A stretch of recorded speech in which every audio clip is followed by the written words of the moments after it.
The heat pump technology in cold climate is Sure. that like, ooh, is, I mean, I've heard it walking around the show floor here, just hearing conversations and passing, and, people are skeptical about it.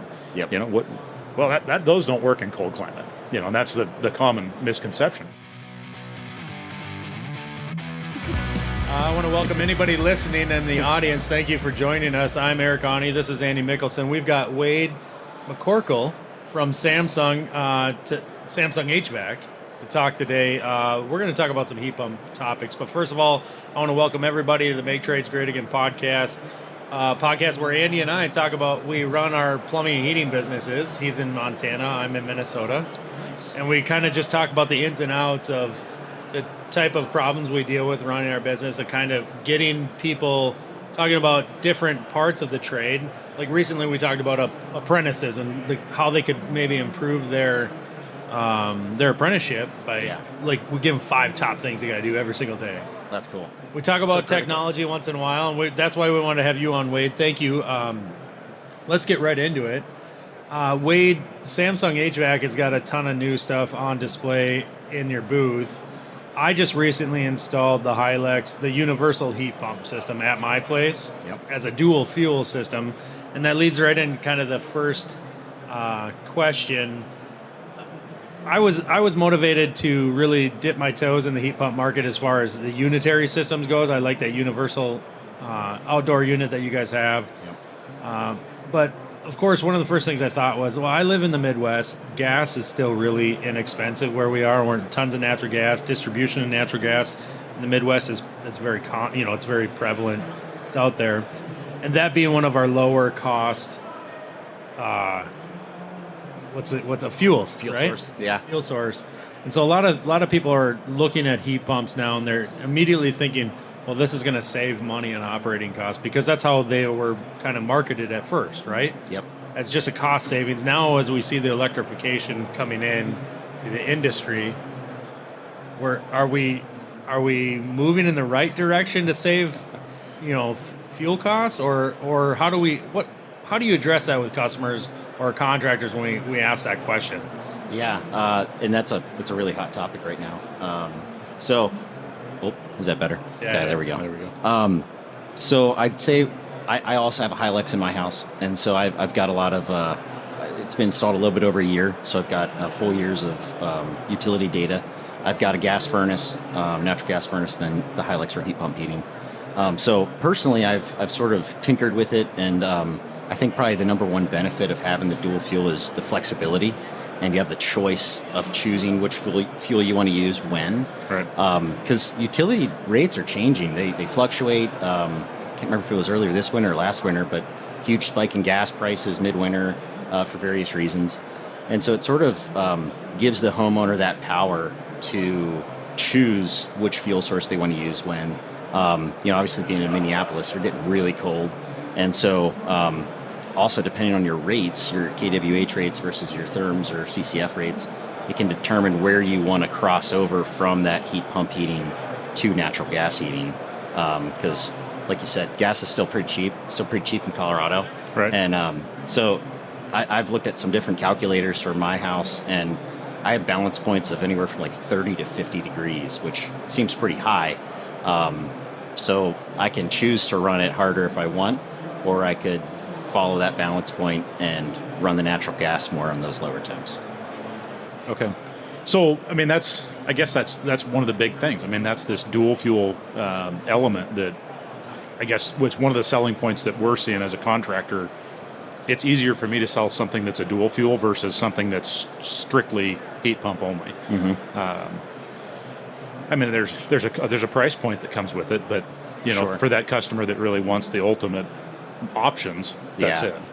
Well, I don't even know if it's necessarily options when it comes to certain climates. So like we brought up Minneapolis already, Montana, not any different. You guys have the potential to be as cold as we do at any given time, or colder. Mm-hmm. But we know that we can't go full heat pump in most residential conventional construction. We look at houses that are built 60s, 70s, 80s. Sure. Are going to perform a lot different than if we're looking at structures that are being built today. Yep. So if we're engineering a system, a heating and cooling system for a brand new construction home, it's going to look a lot different than what we're going to be retrofitting in our customers' homes that have, maybe these homes are as old as I am or even older. Yep. So I think it gives them the option, or it's a premium, but also really we have to look at options because in a lot of cases the heat pump technology in the extreme colder climates isn't there yet to take over the full entire load. Yeah, if we're talking like Minnesota, Montana, Colorado, where it's getting into the negatives, you definitely want to be careful of going only heat pump heating. You want to make sure you got a pretty good load calculation, good manual J. And even in a retrofit situation, if you're going to move away from your natural gas source, so you have a furnace existing, for whatever reason you want to move away from that, I would definitely double check that because so our Hilux, we have 100% nominal heating capacity down to +5.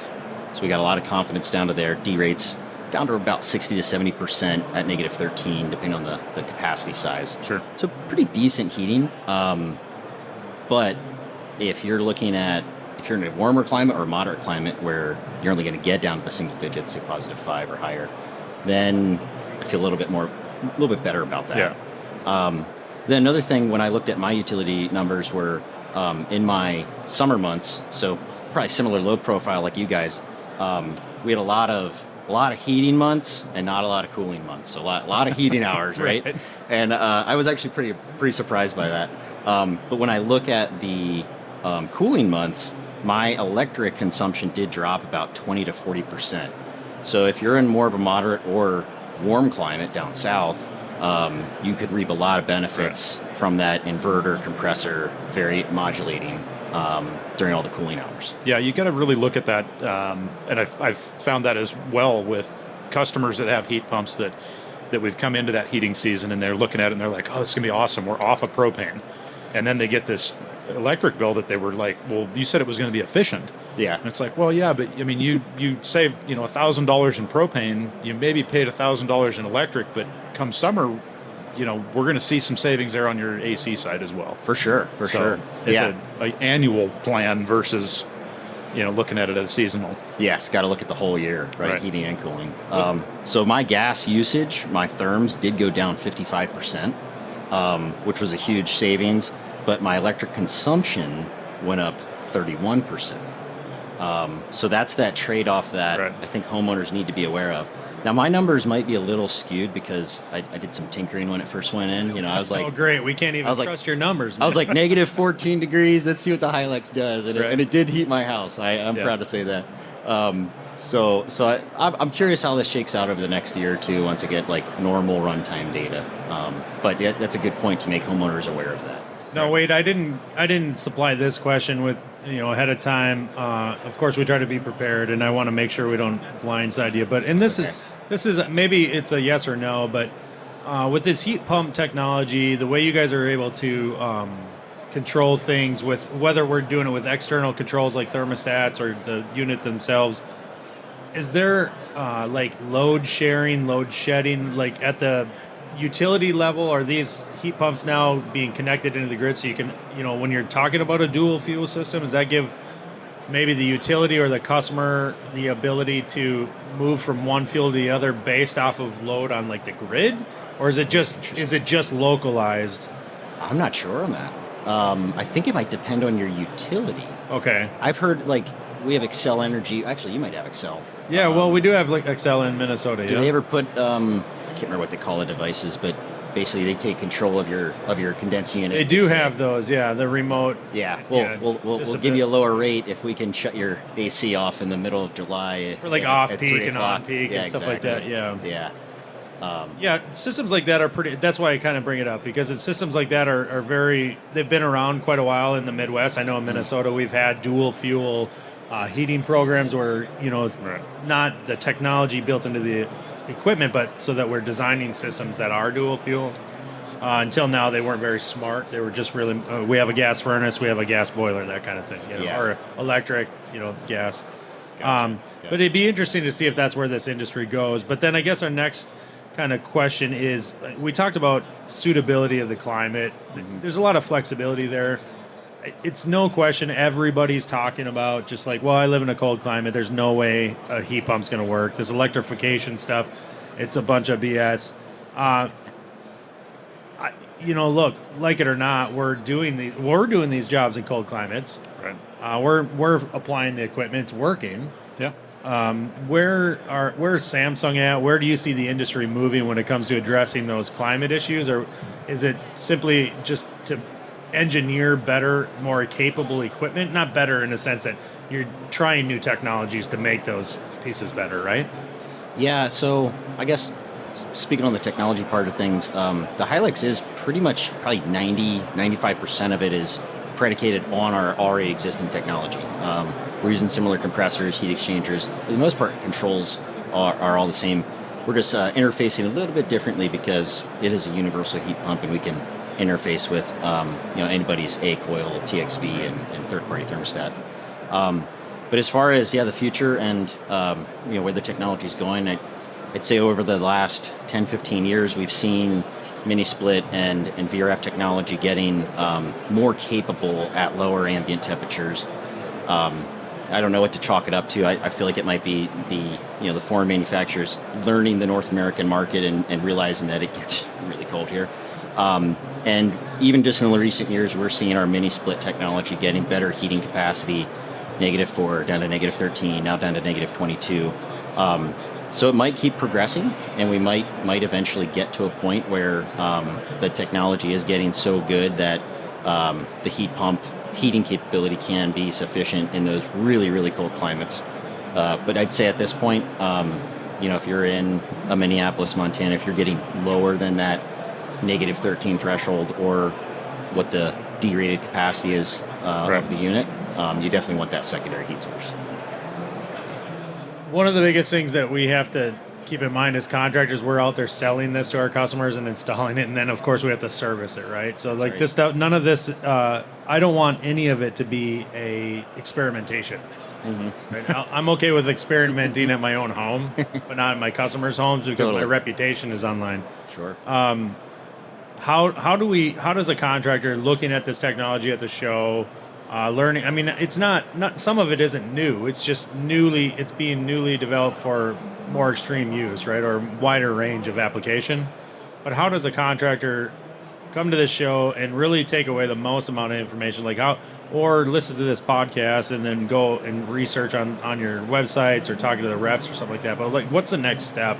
So we aren't out there experimenting. We have some confidence on what equipment to select and apply for our jobs. Sure. Yeah. That's a great concern. Probably first question would be how long has that unit been in the field? Do we have test sites? Can you share information of what it does when it gets to 0, -5, -10, below that? And then really do your homework on what the numbers are, and that's where I can geek out on some of the capacity tables and stuff like that.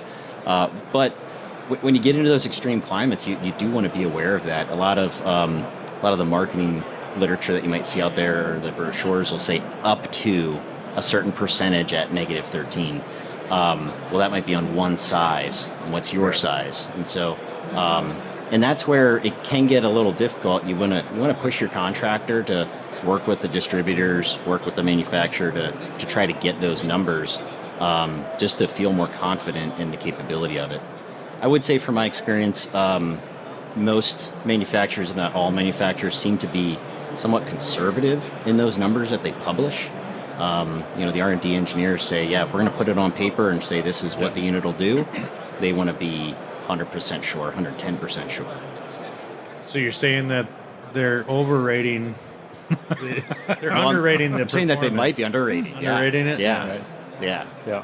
But it's it's like your worst case. It's good to, if the number in the book says the number that you need, then you should feel confident. Do you feel confident, Andy? For the most part, I mean, no. I've had good success with the heat pump industry. I mean, tried out a number of manufacturers. I haven't had any of them that have been like, that was a dismal thing. Let's not do that again. Yep. I mean, a lot of it is, a trial and error on an individual level, until you're comfortable with it. And, you get 3 or 4 installs in and, hey, that worked really well and the customer's happy and bill got paid and hey, here we go. Yeah. We do this now. This is something we do, instead Yeah. of, oh, we did that once and, So you say heat pumps, are you talking like mini split heat well, pumps? Or just heat pumps in combinations. general? Yeah. Okay. Yep. So the heat pump technology in cold climate is Sure. that like, ooh, I've heard it walking around the show floor here, just hearing conversations in passing, and, people are skeptical about it. Yep. Well, those don't work in cold climate, and that's the common misconception. Well, it's like, it's rated to minus 13. Yep. Like they've tested it here. That's not something they just wrote down and was like, oh, sure, it's going to go. It's hard to break that stereotype. Yeah. Because only a few decades ago, when we had fixed speed compressors and the heat pumps, that's cranking at 60 hertz. That's all you're going to get. Yeah. With inverter compressors now, we're cranking up to 90, 100, 110 hertz, maybe over that in certain situations. Like I know the Hilux, we're capping out at 110 hertz. That's our highest. Yeah. It's almost double. Yeah, exactly. Yeah, we're cranking that thing. But that's where it's tested, and that's pretty much how everybody else is doing it. You're good at math. You got to by the speed it way. up faster. Yeah. That was quick. Nice. That was quick math. Quick maths. Good maths. Yeah. No, future of technology, future for Samsung. As we kind of wrap this up a little bit, air to water, is that something that you guys are working on? That you have product to display? What are you showing at the show this year? Yeah. So we are booth S7188 in the Okay. back corner of the south building. Okay. We've got the Hilux on display front and center. On the back side of the Hilux wall is our hydro unit. And so this is a relatively new unit, just came out a few months ago. Sort of looks like an indoor unit. Just looks like a box, really. It's going to go in like a mechanical room next to your hot water heater or something like that. Storage room, something like that. And we have two models. One is just essentially a brace plate heat exchanger, expansion valve, controller. And we're going to produce hot water off of that. So it's getting refrigerant from the system. That's capable of up to 122 degree leaving water temps. And then we've got a different model with a little booster compressor circuit in there, R134A, and that gets water temps up to 176. Okay. So depending on what that hot water need is, we've got a couple options. The larger capacities are compatible with our commercial VRF systems, but the smaller ones can also work on our single-phase VRF product, which is pretty cool. We call it a DVM ecosystem. Can be a heat pump or heat recovery. I don't know if you guys are familiar with heat recovery. That's where we're sharing the refrigerant between the indoor units. And essentially with this hydro unit, if your indoor units are in cooling mode, you can essentially get free heat. Yeah. But you need a branch box. It's a box about this big, and it has refrigerant ports on there, liquid suction, and your indoor units gets piped to that, and then 3 pipes go out to your outdoor unit. Okay. So you got like a hot gas bypass type scenario in that third pipe then? It's sort of like the third pipe. So your 3 pipes are liquid suction and a dual pressure. That's the magic, right? So if you're doing heating and cooling, you're sending liquid and you're sending high pressure, and your suction is coming back. Sure.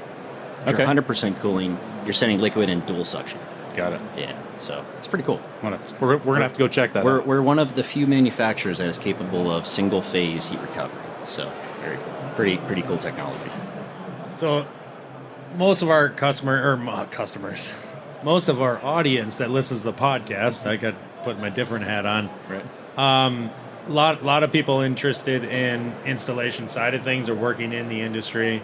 But for those that aren't working hands-on with tools, specifying and installing equipment, just overall, just broad statement, why should, as a homeowner, why should we be looking at maybe a dual fuel system, or do we scrap our system altogether and go to a totally new technology? Maybe you've got a forced air furnace, gas, and you just go VRF or so.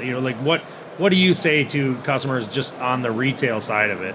Yeah. What to look out for equipment? Yeah, I'd say everybody's situation is different, right? It depends on what you have existing. What are your efficiencies? Are you happy with the system? How old is it? And you guys are probably all doing those, pros and cons, right? And walking it through with the homeowner. And I'd say if you're able to get somewhat of a rough energy savings, it can maybe try to help justify those extra costs. I'd say from my experience, I cover both commercial and residential, so a little bit of experience in both markets. For residential, we don't see a lot of retrofit houses going with the like single phase VRF system. Let's say it's quite expensive in a retrofit situation. Sure. Now the times that I have seen it is, say, it might be a house that has baseboard heat and no cooling, where you're getting into more of those northern climates, and I'm looking at my load profile. There's not a lot of cooling hours here. We did that in a house in Denver, and they just had a hot water boiler, and we added in this eco single phase VRF system, and it's been working really well. And so yeah, I guess there's just a lot of factors to weigh and determine what's best. And if you have ductwork existing, if you're able to, change out your fixed speed condensing unit for a heat pump, inverter, compressor, you can definitely get a boost in efficiency there. Right on. Very cool. Very cool. Well, thank you, Wade. I appreciate you taking the time to listen to to join us on the podcast. Man, thanks for having me. It's already been a long day. What do we got? Well, it is. Well, we're right next to the beer garden. Yeah. So. Well, holy cow, we are, aren't we? There's beers over there. There's beers over there. Oh, I think we got to wrap this up though. I got to Samsung will open a tab. I appreciate it, Wade. Thanks for joining us. Yeah, thank you so much, guys. All right.